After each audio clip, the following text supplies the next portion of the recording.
Viens, entre et installe-toi. Bienvenue au Café du Market. Je suis Axel Kaetka, freelance en inbound marketing B2B et on est ici entre nous. Alors prends le temps d'une petite pause et débriefe avec nous les méthodes de base comme les dernières tendances marketing en compagnie des meilleurs experts du sujet. Inbound marketing, demand gen, création de contenu, branding, SEO. Tout va y passer pour que tu puisses reproduire chez toi ce qui marche le mieux pour les autres. Si le podcast te plaît, n'hésite pas à le partager à tes collègues en me taguant sur LinkedIn ou en laissant 5 étoiles sur Apple Podcast. Et maintenant, détends-toi, prends ta boisson préférée. Et surtout, si tu entends une discussion intéressante, serre-toi, c'est offert par la maison.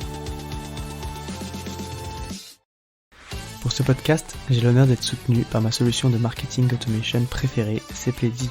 Si je t'en parle, c'est parce que je l'ai utilisé à titre pro et que j'en ai été pleinement satisfait. On le sait, quand on fait du marketing automation, ce qui est compliqué, c'est d'entretenir constamment des workflows de nurturing et de les mettre à jour avec de nouveaux contenus. Là où Pledzi est très fort, c'est qu'ils ont développé une campagne intelligente qui est capable de pousser automatiquement le bon contenu au bon moment à la bonne personne, en fonction de ses centres d'intérêt et du stade de maturité du lead. Ce qui ne gâche rien, c'est qu'ils ont une équipe au top, avec un service CSM dédié qui est là pour t'aider à mener à bien ton projet. Mais assez parlé, passons à l'épisode. Bonjour à toutes et à tous et bienvenue au Café du Market. Aujourd'hui, on va parler d'un sujet qui peut être compliqué un petit peu d'aborder quand on est responsable marketing d'une société, c'est comment essayer de mettre en avant, d'utiliser l'image de son fondateur comme un canal d'acquisition, en tout cas un levier de crédibilité. C'est certainement d'ailleurs l'image du fondateur ou de la fondatrice d'une startup, l'un des meilleurs canaux d'acquisition parce qu'il connaît l'histoire de sa boîte, détient la vision, la mission, les connaissances sur les problématiques du marché qu'il adresse. Et donc il va personnifier l'entreprise, ça permet ainsi de créer une proximité avec les prospects, les talents potentiels et aussi de la crédibilité. Mais comme on le dit, c'est pas toujours facile de les embarquer un petit peu dans cette démarche-là. Et donc pour voir comment faire, je suis aujourd'hui avec Madeleine Corbetta, qui est Head of Marketing chez Regat. Bonjour Madeleine. Bonjour Axel. Comment vas-tu ? Écoute, très bien, et toi ? Eh ben ça va, je suis ravi de t'avoir sur le podcast pour justement parler de ce sujet-là et de ce que vous faites un petit peu sur Regat par rapport à ça. Mais juste avant qu'on rentre dans le vif du sujet, est-ce que tu peux te présenter en quelques mots, s'il te plaît ? Oui, bien sûr. Déjà, merci beaucoup de m'avoir invité dans ton podcast, que j'écoute assez régulièrement pour avoir des petites infos sur les meilleures pratiques côté market. Alors, moi, je suis Madeleine Corbetta, je suis en charge du marketing chez Regat et pour ceux qui connaîtraient pas Regat encore, on est une plateforme SaaS complète qui permet en fait de simplifier toutes les tâches comptables et financières pour les petites et moyennes entreprises. Donc plus concrètement, en fait, c'est une plateforme qui permet de centraliser la gestion des factures fournisseurs, des factures clients, gérer les notes de frais, effectuer tous ces paiements, gérer ses budgets, les cartes bancaires pour les équipes et générer automatiquement l'écriture comptable derrière. La spécificité de Regat par rapport au marché, notre positionnement, c'est qu'on s'intègre en fait en surcouche de la majorité des logiciels comptables. Voilà, sur la petite spécificité du marketing chez Regat, donc c'est qu'on travaille deux cibles en parallèle. Donc en fait, on adapte notre marketing à ces deux cibles qui n'ont pas les mêmes besoins, pas les mêmes usages et donc on essaye d'adapter en fait les canaux d'acquisition et derrière toute la relation client et les interactions qu'on va avoir avec eux. Donc la première cible, c'est les PME qu'on va adresser en direct via des canaux digitaux classiques. Et la deuxième cible, ça va être les TPE, en dessous de 20 salariés, qu'on adresse cette fois exclusivement via les cabinets d'expertise comptable. Donc en fait, notre cible ici, ça va vraiment être les cabinets d'experts comptables. Et donc, on va passer par un marketing cette fois beaucoup plus institutionnel, puisque c'est une profession donc à peu près de 20 000 personnes en France et qui est très structurée autour d'un ordre avec des événements, enfin des grandes messes annuelles, on va dire des magazines très spécialisés qui vont aller consulter et beaucoup de prescriptions entre pairs. Ouais, il y a des vrais enjeux de crédibilité aussi dans ce domaine-là où tu as du mal à rentrer aussi et à asseoir justement ta légitimité par rapport à ça.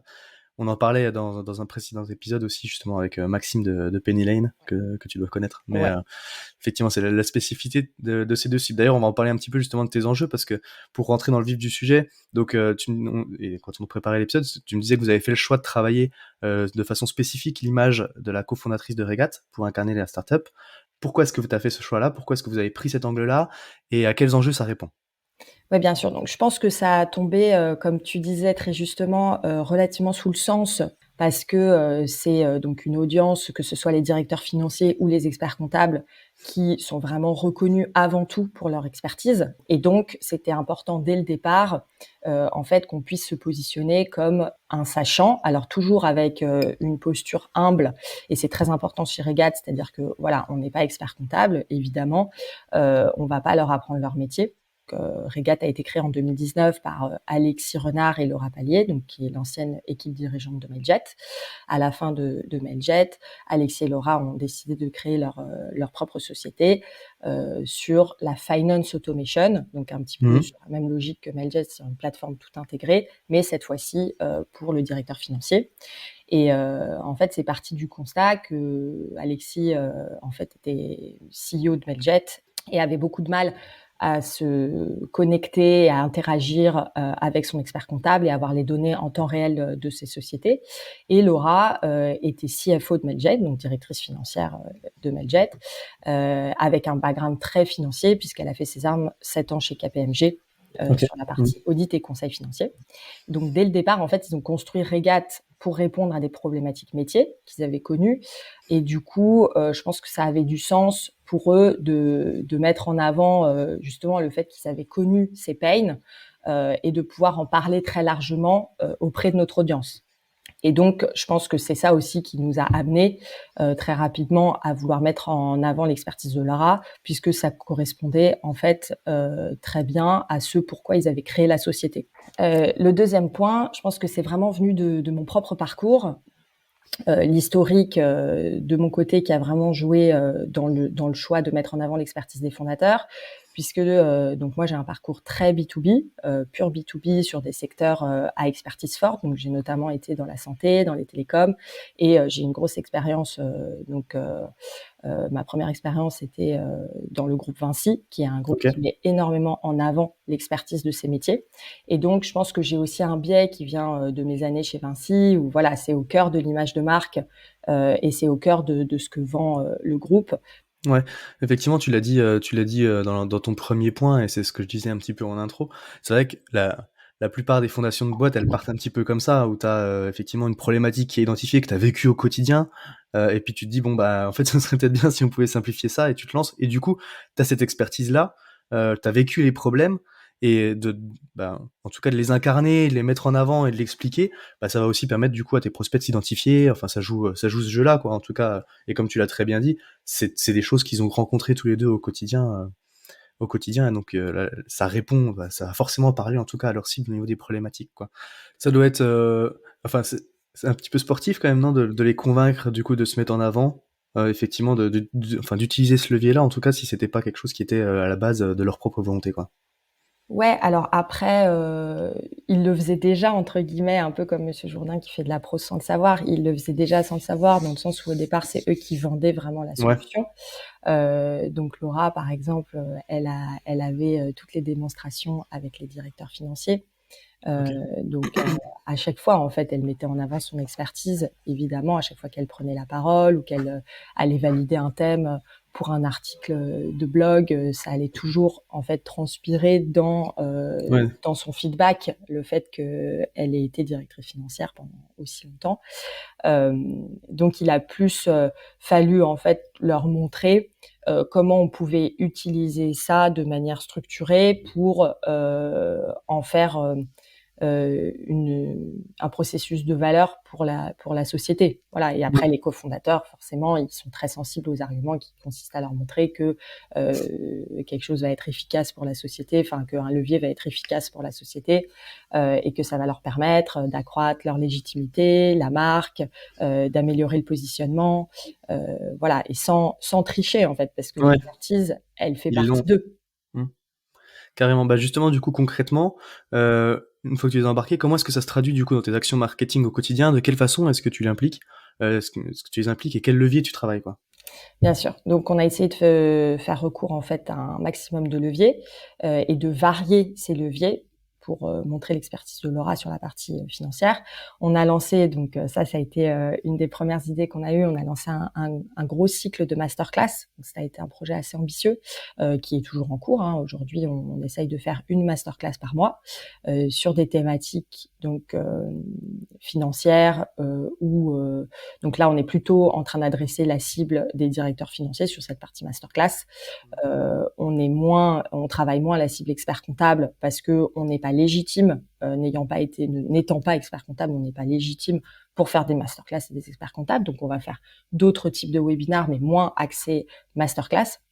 Et donc, par exemple, pour donner un exemple de thème, on va se positionner sur, on a fait une masterclass en janvier sur pourquoi faire un prévisionnel de trésorerie. La semaine prochaine, on en fait un sur comment structurer une équipe finance. Et à chaque fois, on va mettre en avant donc Laura, qui est une des intervenantes clés de la masterclass, et un partenaire directeur financier à temps partagé. Ok. Qui en fait va venir avec nous. Donc c'est des cabinets partenaires de directeurs de DAF à temps partagé qui font des missions de transition dans les petites sociétés souvent et qui en fait font des missions de transition très axées en général, digitalisation, mise en place d'outils, mise en place de process. Donc on a aussi utilisé ces masterclass pour renforcer les partenariats et la relation qu'on avait avec ce type de population qui, pour nous, est très importante. Pour les masterclass, ça a été un véritable succès puisqu'on a plus de 300 inscrits pour chaque session. Ouais. Et ça a aussi permis de renforcer la relation qu'on a avec nos partenaires, que sont les cabinets de DAF à temps partagé. Carrément. Donc, ça nous a permis de gagner en visibilité auprès de notre cible premium, puisque les directeurs financiers, voilà, encore une fois, vont vraiment valoriser le fait que ce soit une directrice financière qui leur parle de leurs problématiques et pas le premier kidam venu. Et ça nous positionne en fait à chaque fois qu'on en fait une en tant qu'expert. C'est un élément de réassurance très fort et très important auprès de notre audience. Et c'est d'autant plus important que la comptabilité est vraiment un sujet très critique pour les entreprises. Ok, donc du coup, cet aspect de masterclass que vous avez mis en place avec un réseau de partenaires, t'as parlé tout à l'heure aussi du coup d'autres types d'actions, vous les mobilisez sur quoi? Ouais, donc on va également essayer de la placer dans les tables rondes et des conférences sur des thèmes de prédilection. Donc par exemple, on l'a fait intervenir au dernier CFO Day organisé par France Digital, qui est un cycle de conférences en fait sur une journée auprès de tous les directeurs financiers de start-up et de scale-up. Et on va également la pousser, ça a vraiment été un choix dès le départ, pris de concert avec Alexis, le cofondateur, donc de la pousser au maximum sur la partie relations presse, donc RP. Ouais. Et notamment, dans le cadre de l'annonce de notre série A en septembre dernier, on a levé 20 millions d'euros auprès de Valar Venture, qui est un fonds spécialisé dans les fintechs qui a également investi en Conto. Ouais, okay. En fait, on a fait le choix de positionner Laura dans tous les articles qu'on allait avoir sur cette levée de fonds et de vraiment la mettre en avant auprès des journalistes exclusivement. Et donc, ça nous a valu d'avoir, par exemple, un portrait dans les Échos de Laura, ce qui est assez difficile à avoir. C'est clair. Donc, on était vraiment contents. Et aussi un article dans TechCrunch, par exemple, qui est aussi assez difficile à avoir. Ouais. Ok, donc RP, la placer dans des événements spécialisés, les webinars, et peut-être, j'imagine aussi, du coup, travailler son image sur les réseaux sociaux, des trucs comme ça. Oui, alors tout à fait. Donc ça a été le dernier point un petit peu plus difficile de convaincre Laura là-dessus, mais maintenant elle le fait avec une très bonne régularité, donc on est très content. En fait, on a initié un travail sur LinkedIn depuis quelques mois, effectivement, où on essaye de poster une fois par semaine un post donc sur son profil personnel pour partager à chaque fois, donc ça s'appelle le Thought Leadership, pour partager à chaque fois une thématique ou une problématique métier et qu'elle puisse donner son avis. On a vraiment à cœur de partager des conseils qui soient actionnables pour les directeurs financiers et les RAF qu'on va avoir dans nos masterclass. Et donc, à chaque fois, on fait très attention à ne pas se positionner de manière trop théorique, à pas partager, comme on dit, des conseils management by the book. Laura a fait de nombreuses missions de conseil chez KPMG où voilà, elle a vu plein de structures différentes, plein de secteurs différents, plein de positionnements différents.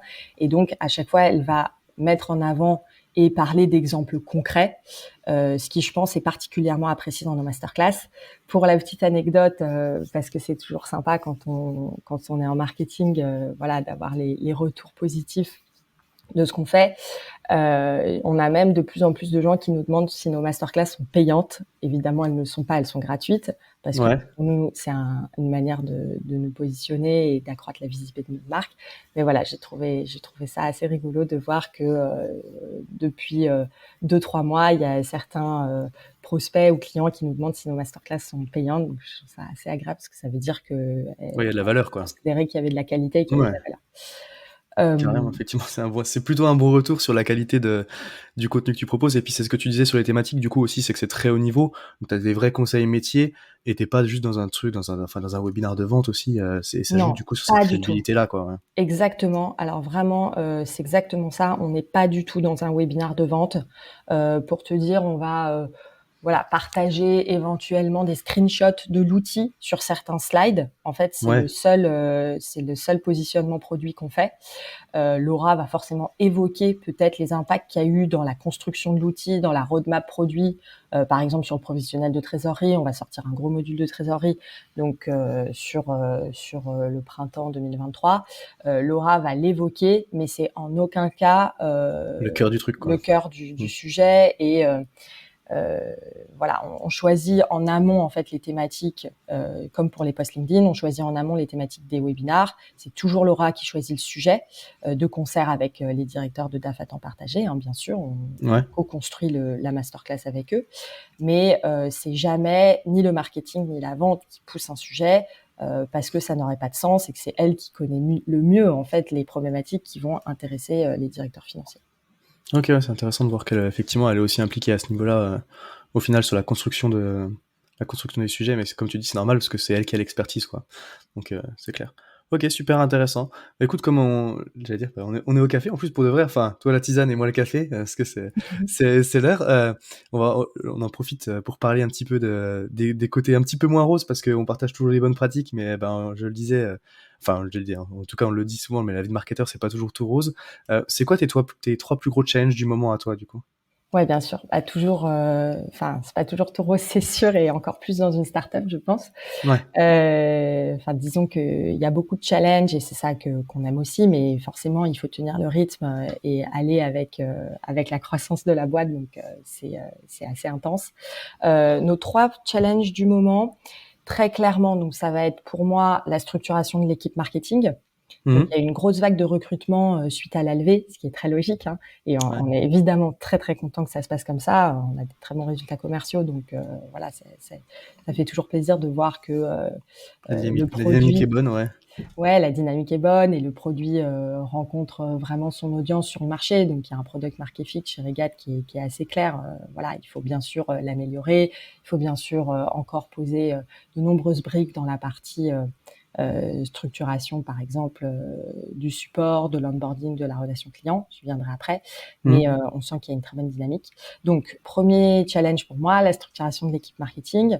En fait, en septembre 2022, on était à peu près 50 chez Regat et aujourd'hui, on est 120. Ouais. En tout, hein, pas que dans l'équipe marketing. Ouais. C'est vraiment C'est une belle génial. équipe, sinon. C'est très génial. Mais non, donc l'équipe marketing a doublé. On est passé de 5 à 10. Donc, ça paraît pas forcément beaucoup, mais en fait, à gérer au quotidien, ça demande quand même une mise à plat en fait de l'organisation et de réorganiser les process et la manière de fonctionner, donc notamment les routines hebdomadaires et adapter les périmètres de chacun, le mode de fonctionnement pour donner un maximum d'autonomie tout en restant quand même assez au courant de tout ce qui se passe, parce que c'est pour moi vraiment le rôle du manager. Et donc, on a notamment recruté en interne des postes clés comme un content manager, un product marketing manager. Et on cherche aujourd'hui, je ne sais pas si ça peut intéresser les gens qui nous écoutent, mais on cherche un gros manager parce qu'on travaille aujourd'hui avec une agence, mais on souhaite réinternaliser la fonction. Et donc voilà, donc ça va me demander aujourd'hui beaucoup de mon énergie. Sur le mois de janvier, c'est quasiment ce qui m'a occupé à temps plein. Ouais. Ensuite, le deuxième enjeu, ça va être de se refocus très clairement sur la relation client. J'en ai un petit peu parlé avant. c'est assez classique, hein, évidemment. Au démarrage, on est très concentré sur l'acquisition. On veut faire croître le chiffre d'affaires rapidement. On a besoin d'avoir des résultats rapides. Donc, on se focus énormément sur la partie grosse, ce qui est très bien, puisque du coup, chez Regat, on a beaucoup structuré la partie grosse en 2022, ce qui nous permet aujourd'hui d'avoir une belle inertie de mouvement et de dynamique sur cette partie-là. Mais voilà, comme aujourd'hui, on a plus de 10 000 clients qui utilisent la plateforme, on doit assez naturellement se réorienter, ou en tout cas réorienter légèrement l'action du marketing sur comment améliorer l'onboarding, comment améliorer l'expérience client en continu, et notamment pour aller chercher derrière toute la problématique autour de l'upsell, autour du partage aussi entre pairs de l'expérience client Regat, et pas juste se focaliser sur l'acquisition. Ouais. Et après, le dernier challenge, pour nous, ça va être, donc je sais pas, je pense que les auditeurs, plutôt un profil marketeux, seront pas forcément au courant, mais il y a une grosse réforme qui arrive sur la facture électronique, donc avec une loi qui a été votée il y a quelques années maintenant, mais qui va rentrer en application en 2024. Donc pour les pôles financiers, ça va être une énorme transition qui va vraiment chambouler leur organisation et leur mode de travail, et notamment pour les experts comptables. Et donc, voilà, ils vont avoir beaucoup plus de temps pour se focaliser sur la partie conseil, analyse des données. Donc, ils vont monter en fait en valeur ajoutée sur leur mission. Donc, nous, on pense que c'est une très très bonne opportunité pour eux, évidemment. Mais voilà, ça va demander quand même de la sensibilisation, un très gros effort de pédagogie pour accompagner leurs clients au quotidien. Et donc, nous, on essaye de se positionner toujours dans cette logique d'experts et de positionnement premium. On essaye de se positionner pour faire en sorte d'accompagner nos clients, donc à la fois directeurs financiers et à la fois experts comptables, dans la bonne phase de transition et de les accompagner au maximum pour anticiper la réforme et faire les changements importants dans leur organisation. Donc, par exemple, on vient de sortir un sondage qu'on a réalisé avec l'Institut CSA en fin 2022. On a interviewé par voie téléphonique 350 dirigeants de TPE-PME pour leur demander quel était leur niveau de connaissance par rapport à la nouvelle réforme. Ce qu'on constate, c'est que le niveau de connaissance aujourd'hui est quand même assez bas. Pour donner un petit chiffre, à peu près les 3/4 des répondants pensent que la facture électronique est une facture envoyée par mail, alors que pas du tout. C'est une facture qui a un format spécifique qui permet à la fois d'être lue par l'humain et à la fois d'être lue par un robot. Donc voilà, et donc on va communiquer la semaine prochaine sur un webinar qu'on fait auprès de tous les experts comptables pour leur partager le résultat de ce sondage, parce qu'on a aussi posé beaucoup de questions sur qui devait être l'accompagnateur privilégié pour ces petites entreprises au niveau de la réforme. Et pareil, les 3/4 ont répondu moi, je compte vraiment sur mon expert comptable pour m'accompagner. Pour moi, c'est la source numéro 1 d'information. Et donc, on veut montrer aux experts comptables qu'ils sont très attendus par leurs clients sur cette partie-là. Ok, ça marche, intéressant, effectivement, le gros chamboulement à venir dans le B2B par rapport à ça, pour ceux qui sont un petit peu au courant.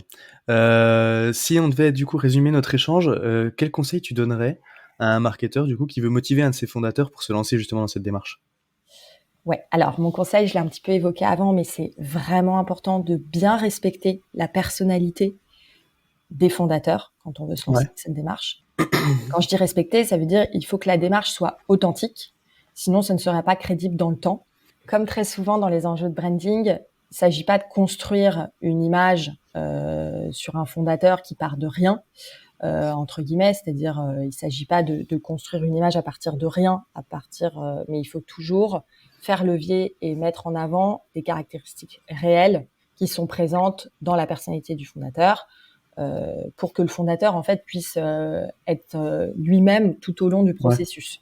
C'est très important de prendre en compte, et je pense que tout le monde le sait, que les fondateurs sont extrêmement sollicités. C'est une période pour eux qui est difficile, qui en général nécessite un énorme effort, que ce soit professionnel ou personnel. Et donc, il faut aussi les rassurer sur le fait que ça va pas leur prendre énormément de temps et que ça va pas leur prendre de l'énergie en plus. Bien sûr, c'est quand même du temps et de l'énergie, mais l'équipe marketing est là aussi pour limiter au maximum cet effort de temps et d'énergie. Donc, je pense que c'est ça aussi qui fait que ça marche côté régate, ou en tout cas qu'il y a des signes positifs sur la démarche qu'on a essayé de mettre en place. C'est que voilà, ça correspond à la personnalité de Laura et Alexis d'avoir une mise en avant de leur expertise avant une mise en avant de leur personne. Et ça, c'était un point qui était très important pour eux. Ok, ça marche. Bah écoute, merci beaucoup, super intéressant. Je pense qu'il y a plein de choses à faire là-dedans. Si jamais il y a des petites questions pour toi, on peut te joindre sur LinkedIn peut-être. Ouais, tout à fait. Donc, c'est vraiment le canal privilégié. Je suis assez réactive et je réponds sans problème, avec plaisir. Donc, n'hésitez pas à me contacter sur LinkedIn. Top. Bah écoute, encore une fois, merci beaucoup Madeleine pour tout ça. Et puis du coup, je te souhaite une bonne journée. Merci. Salut. Merci beaucoup. Au revoir. À tous ceux qui ont tenu jusqu'ici, déjà merci beaucoup, et j'imagine que le sujet vous a plu, donc n'hésitez pas à envoyer de bonnes ondes à notre invité. Pour ceux qui le souhaitent, le meilleur moyen de soutenir le podcast, ça reste d'en parler autour de vous et de laisser 5 étoiles sur votre plateforme d'écoute préférée. Je compte sur vous. Et dans tous les cas, je vous dis à bientôt pour un prochain rendez-vous au Café du Market.